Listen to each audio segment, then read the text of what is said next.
Hey guys, and happy Thanksgiving. We just wanted to jump ahead of schedule a little bit and put a quick video out to say happy Thanksgiving to everybody.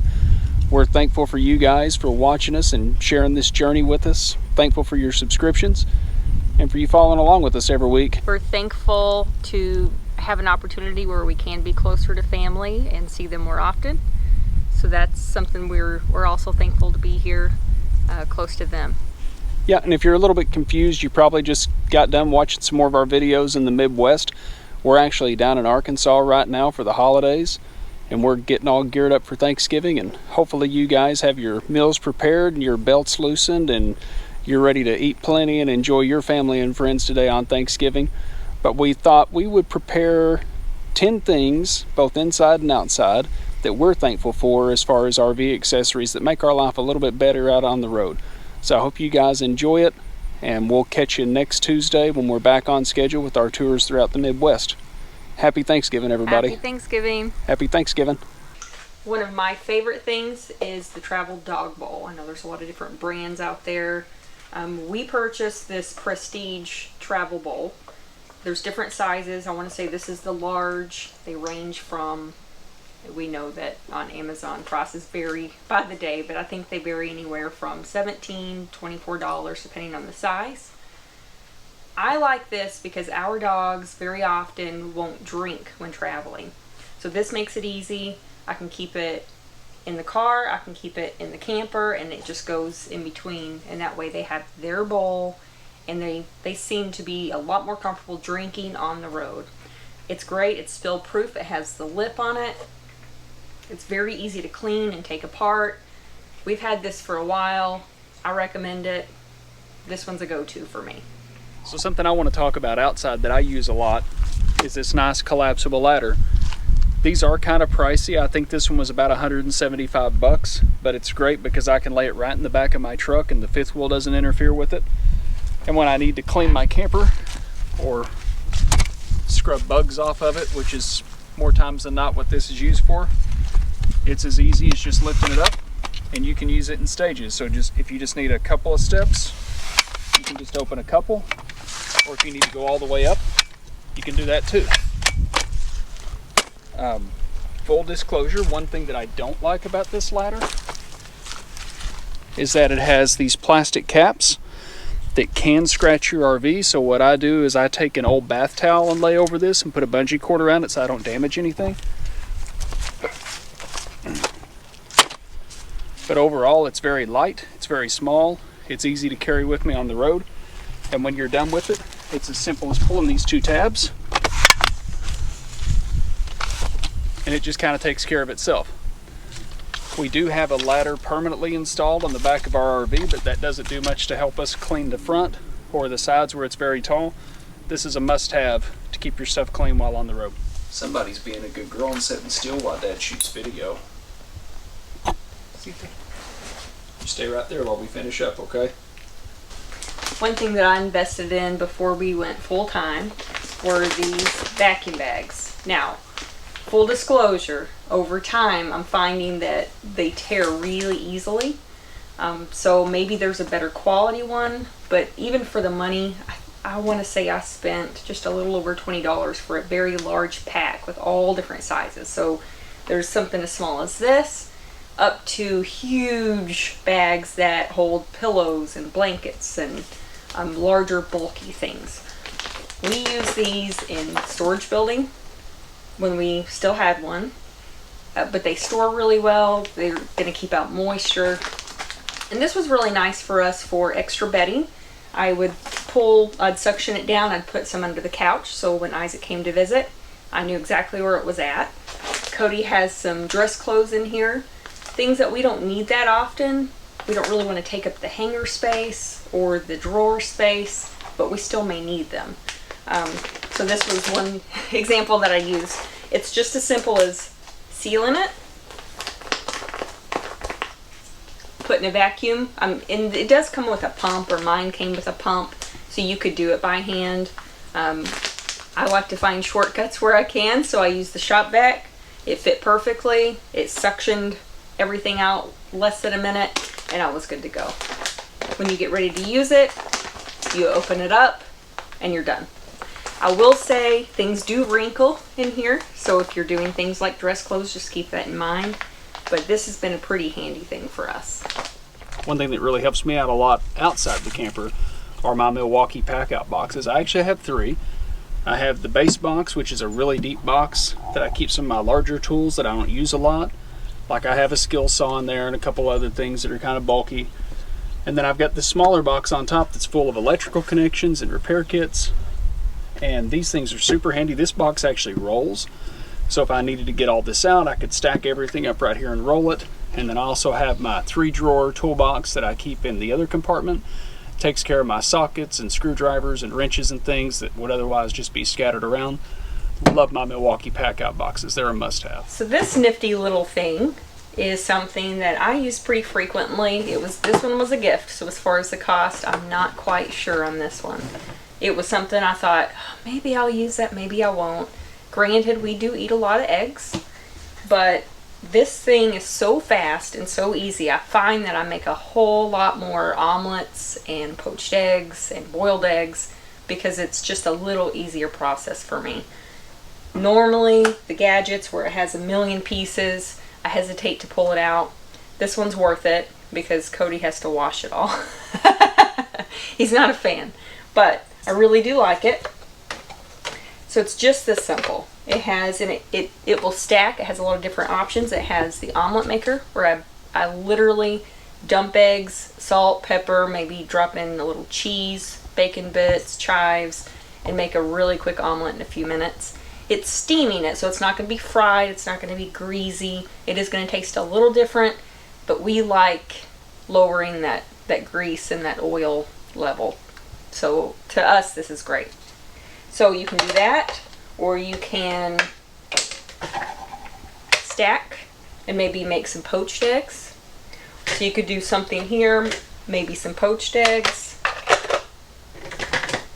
add a second level, do some boiled eggs, pop it on, and then it comes with this cup that has something listed. It has poached, if you want it cooked to a medium, you want it fully cooked, you want boiled, all the different options. You fill the water up, you pour it in, you flip it on, and it will beep at you once the water is all dried up. So that's basically how it indicates when it's done, is the water boils out, and that's why there's the different levels of water. Pretty cool, very basic, but I use it a lot more often than I thought I would. So not a have to, but I like it. Shout out to my mother-in-law for always looking out for me in the kitchen. This one's a handy tool for sure. So what thing could I possibly show you that requires rubber gloves? You all may be asking, what do we do with 15 feet of sewer hose when you get ready to go? On your travel trailers, you might have a square tube bumper that lets you put a hose in it, and that's all well and good. But a lot of these new Rhino hoses have a lot wider mouths on them that won't go into the bumper. Our trailer doesn't have a bumper that I can store these in, and I don't want to put them inside with all my clean stuff. So these sewer hose carriers that actually mount underneath the rig work great for this, and they'll hold 15-foot sewer hoses with no issue. Our trailer actually came with one. I added the 2 with the twist doors on it, and these things just come in handy, and they are a lifesaver going down the highway. Nothing to stink up the inside of your basement or the back of your truck, just nice and clean and out of the way. But as always, remember, some sort of rubber gloves while you're dealing with sewer hoses. Alright, so the next thing we want to talk about is our 12-volt fridge. Shame on us, we really didn't do a great follow-up on what the resolution was, but if you go back to some of our earlier videos, you can see that we had a problem with our first fridge. It was a Norcold RV fridge that ran off electric or propane, and we did have a small fire on the back side of that fridge due to some electrical issues. Grand Design took care of us, and we actually opted to upgrade a little bit to the Furrion 12-volt fridge. This is a 16 cubic fridge, so it's nice and big for full time. We've yet to fill it up yet, but what's really nice about it is it's 12 volt only. So no burning up propane when you're going down the highway. It's very energy efficient, and the greatest thing about it is it actually gets cold and stays at a consistent temperature. Really the only time you see any fluctuation in the temperature of this fridge is when it goes into auto defrost mode, and you'll see the temps kick up just a bit. But we've been running this for about 3 months now, and so far no issues with frosting, No issues with inconsistent temps. We have put ice cream in here and have been able to keep it, including going down the highway. It will chill to -10 on the freezer side. So this thing's awesome. Anytime that we don't have to worry about the extra stuff like propane is great. We can focus on using propane for our heater and our water heater and our oven when we use it. But as far as this goes, it's super easy. You don't think about it. When we're sitting here like right now, we're in boondock mode, so our solar panel and our batteries are taking care of it. And when we plug in a campground, the converter takes care of it. All runs off 12 volt, super quiet, super easy, and we love it, and we really love the space that it has compared to our Norcold. So 2 things I wanted to mention real quick. One, we learned this from another YouTuber, RV full-time YouTuber. They will pour their grease. Obviously, you don't want to pour that down the sink. You don't want to put it outside where you may attract wildlife. Something that they taught us was to pour your grease into a silicone container, or aluminum works just fine. And as you do it, pop it in the freezer. It will freeze into a solid bar, and you just pop it straight out into the trash. It's worked really, really well for me. I will continue to do it, and then if it gets gross after a while, which so far it hasn't, it's screaming at me because I won't shut the door yet. That's a nifty little trick that we learned, and we like it. Also, the fridge did come with some just plain ice trays. I just wanted to mention, Cody thought this was a joke of how little it was. Another thing I really like for outdoor organization are these little bags. And I think they're 3 for $15 on Amazon.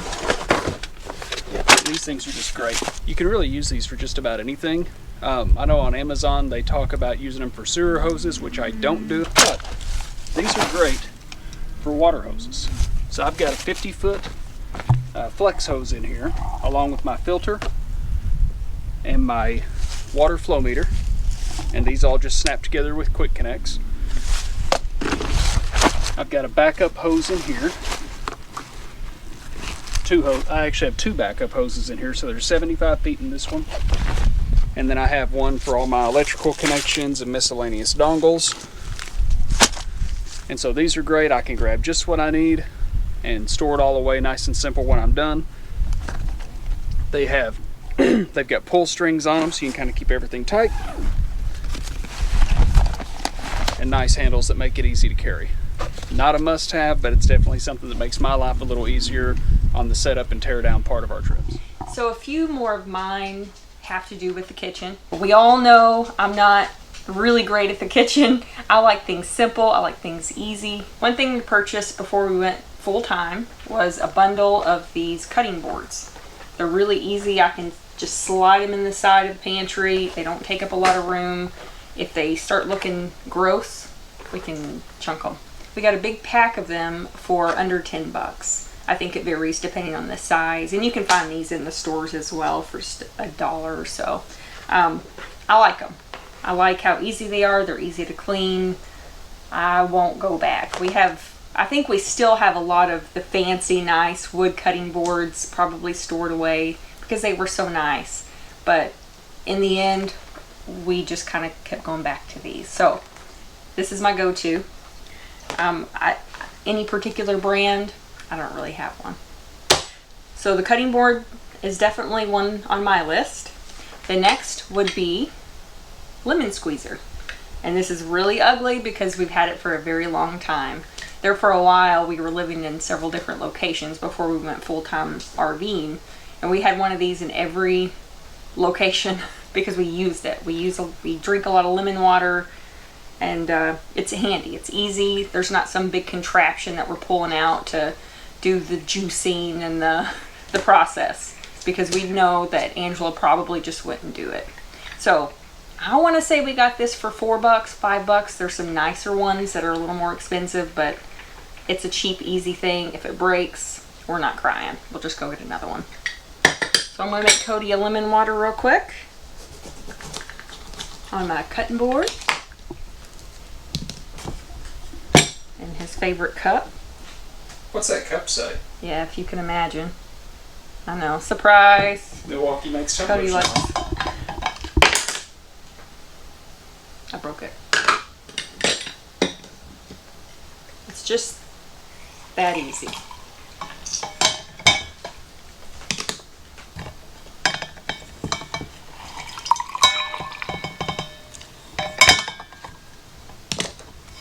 And full disclosure, I often just give it a nice little rinse and stick it off to the side in the strainer, and we use it and then we'll wash it after a few uses. That one's another one on my list. Okay, so another thing I wanted to mention about outside accessories, and I guess this falls into the outside category because it's in the truck, but that's our Garmin RV GPS. It's actually made for RVs. It's great. It's got real-time live traffic. It gets its internet through your phone, and what I really like about it is you're able to dial in your length and your width, your height and your weight, and it'll route you around things like low bridges and restricted roads that may or may not have weight restrictions on them. It's got a nice big screen. It takes care of the job. I wouldn't want to pull a tall fifth wheel down the highway without it. So this particular model is the Garmin RV 780 GPS plus live traffic. These are actually on sale on Amazon right now for $299. I think I gave a little over $300 for it, but definitely worth it. It's cheap insurance to make sure you don't end up on a road you shouldn't be on with a large rig. One important thing when we went full-time was how we work. We found that this table can scratch pretty easily. It doesn't show really bad, but it was just enough. We thought, well, we don't want to damage this as we are bringing our laptops and mice and different things onto the table, using it every single day. That goes same for the desk area. So something that we purchased were some rollout mats. These were a little more expensive than some of the others that we saw because it was leather, but we thought that it looked a little nicer. We usually try to put all this up at the end of the day, but if for some reason we didn't, it still looks nice. And so he has his up. He's been using it this morning, and then I have mine. They're really easy. They just roll straight out. Lay it wherever you need. And then at the end of the day, we put our laptops up and roll them up and throw the strap on it. So these were a little more expensive than some of the others that we saw, but we thought they looked a lot nicer, and we like the leather look. I don't know if it's real leather or not, but they seem to clean pretty easily. These are definitely our go-tos. We use them every single day. I'd do this. Okay, I know I've mentioned this before, but one of my favorite outdoor accessories is my Westinghouse 4500i generator. Depending on when you look on Amazon, they're between $800 and $1,000. I think I gave closer to $1,000 when I bought mine. This will take care of our entire house and one air conditioner. We can't run both ACs, but we can run one. This thing does great. It's quiet when it's running. You can barely hear it inside the rig, and it's been travel tested. We've been using this for about a year. I've got right around 600 hours on it. Knock on wood, I've never had an issue, and it couldn't be easier to get it going. Because you literally come down here, turn on your power switch, turn on your fuel, and it's as easy as clicking a button to start it. It also has a pull starter. Since it has a battery on it for the starter, if that goes dead, it has a pull starter. And what I really like, especially on rainy days, if we're boondocking and our batteries start to get lower, we want to run the microwave, it comes with this nice little key fob, so I can literally hit it.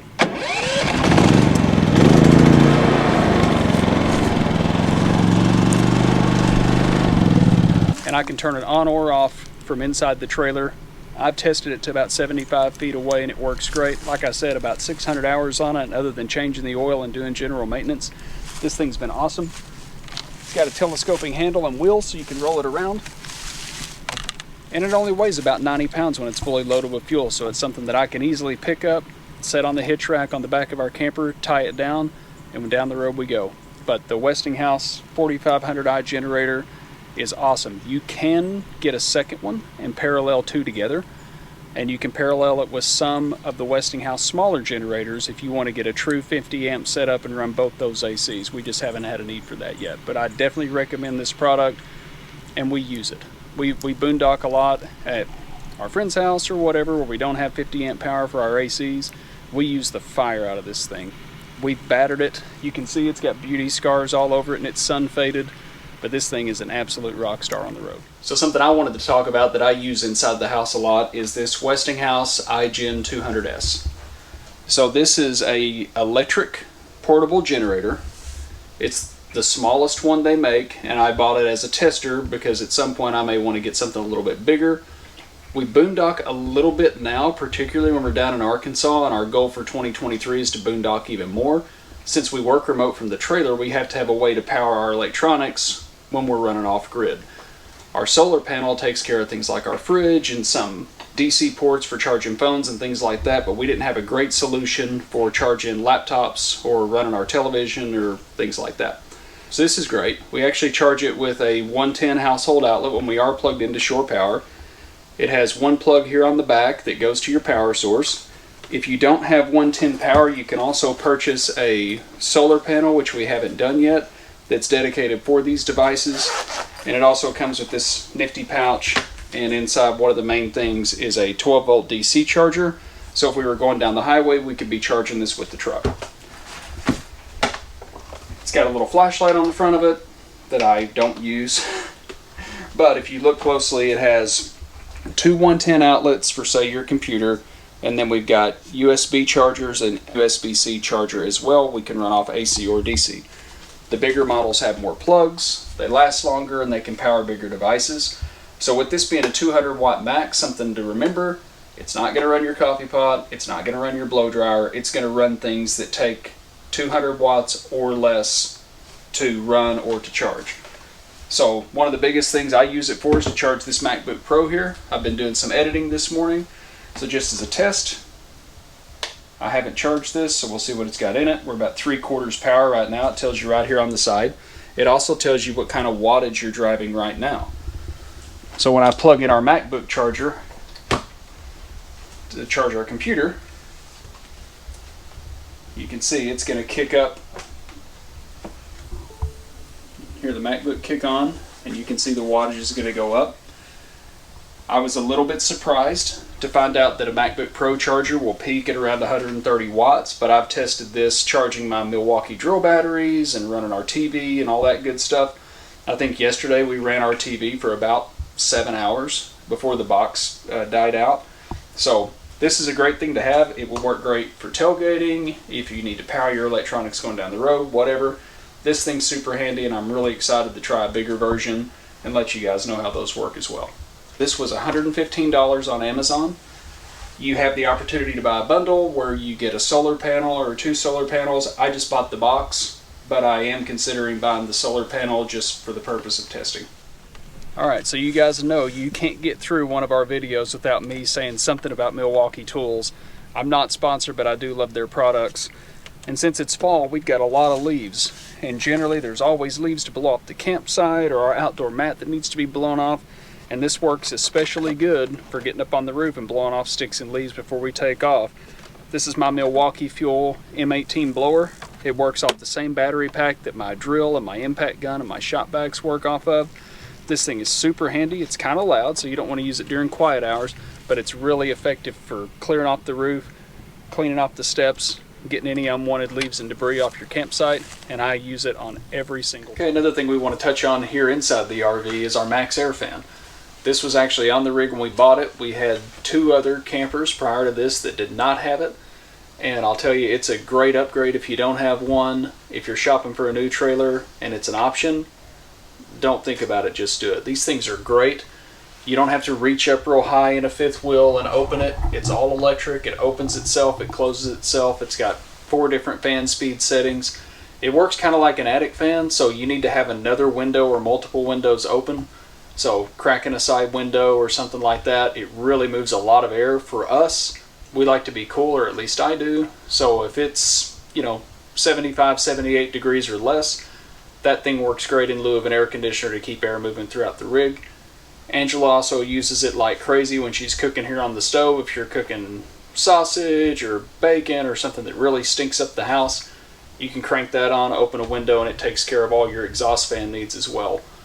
Runs off the 12 volts, so you don't have to be plugged in. And we have put the Max Air covers over the top so we can leave that vent open when we're going down the highway. That works out great when it's really hot outside. We're able to leave this vent open traveling down the highway, so when we get where we're going, it's not 100 degrees inside the rig. It really helps out a lot. We wouldn't want to live without our Max Air fan. Okay, the next thing I'm going to talk about, I'm just going to touch briefly, and it might be a little bit controversial, but that's Lynx levelers. I wouldn't RV in a pop-up without Lynx levelers. These things are just great. You can stack them, they're interchangeable, you can run them 100 different ways. We've stacked them up in a ramp to change tires before. I've tried some different things like the Anderson swivel levelers and things like that, and I've just found that Lynx levelers are the quickest and easiest way to get level and to put things underneath your stabilizer jacks to protect them. You know, if you're off a little bit side to side, you can kind of eyeball it and go, I need 1 leveler, 2 leveler, 3 to back under the tires. They work great under the leveling jacks, and it's just a lot easier to stack those up and set them right in the back of the truck than to mess with some of the other items that are out there.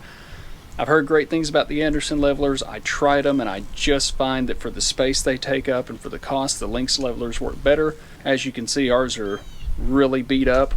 We've been running these. This is our 3rd trailer with some of these levelers now, so they last a long time. They do get discolored. They do get little cracks in them, and you have to throw them away, but so far I haven't had to replace any, and we travel with about 3 bags of those on hand.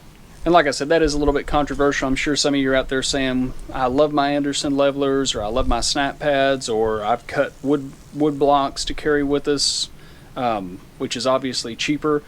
This is just what works for us. You may have something that works better for you. Bottom line, whatever it takes to get level and to protect your landing gear, that's the thing you should go with, but Lynx levelers work great for us. Another thing I want to talk about, and these are really cheap, but it makes my life really, really easy, are these garden hose quick connects. I actually put these on all my hoses. I'll hook one to the water spigot at the campground. I actually hook this up right inside my rig to my Nautilus system. It's just a cheater hose that hangs out the bottom. And once I get to that, I'll do things like hooking up my flow meter, which is hooked to my water pressure regulator, and my water filter. And then everything comes together, and when it's time to break down, they just pop right apart and go right back in the bag. But there are situations where I may have to hook 2 water hoses together, and then I'm screwing together a water filter and a flow meter and everything else. It's just a lot quicker and easier just to grab this one bag with my hose and all my fittings in it, drag it out, hook it up, and it's a nice quick and easy way to set up or tear down. You can actually get a set of 6 of these for about $16 on Amazon. Definitely worth the spend. It's a nice little upgrade for 16 bucks. The next thing I want to talk about, and it's actually kind of a twofer, are my Milwaukee shop vacs. So this one I actually purchased first when we still lived in the sticks and bricks, because this is a great thing to have around your garage. This works great for anything you would normally use a shop vac for. It's got plenty of power. I had the big blue shop vac back in the day at home. This isn't quite that strong, but it's close enough to get you out of most of your jams. It's pretty compact. It works out pretty good. You got the hose right here at the top and different connectors you can use. And it also runs off the M18 drill battery. So all my stuff works off the same batteries. Works like a champ. And when it comes time to clean it, and this is where you see real life stuff here. Let's find out what's in the bottom of Cody's shop vac. When you get ready to clean it, you just pop those 2 clips off the side, lift the top out, and oh boy, I see Traeger pellets, lots of dog hair, and lots of dust. So it's probably time to replace this HEPA filter. But those HEPA filters are replaceable, and they do a really good job filtering out the air. The other thing that I bought just recently for Angie and I to use in the house is this Milwaukee stick vac. It runs off the M12 battery, so it's a smaller battery. This battery will let us vacuum our rig on the inside probably 2 or 3 times before it starts to lose power, so I bought a second battery. Works great, has different attachments. You can use it up close like a dust buster, or you can use it as a vacuum on the floor, which is what we use it for often. These are 2 really great items from Milwaukee that are great to carry with you on the road. And since we like to boondock, they're battery operated, so if we need to vacuum something up and we're not plugged in, no big deal. Today's episode is sponsored by the color black, in honor of all of Cody's black shirts. Do you want to do a video on how thankful you are for black? These are just your shirts. I think your shorts are probably the same. You laugh all you want about the black shirts, but they have a very specific purpose, and the very specific purpose is they don't show stains. I'm always crawling around the RV or the truck or working on some kind of project, so it's the easiest thing not to get dirty. But all jokes aside, let me know in the comments. You want me to throw some different colors on? I could do like a neon green or a neon orange or some high-vis stuff or whatever. But unless you guys tell me otherwise, I'll probably just stick with black on 75% of my shirts.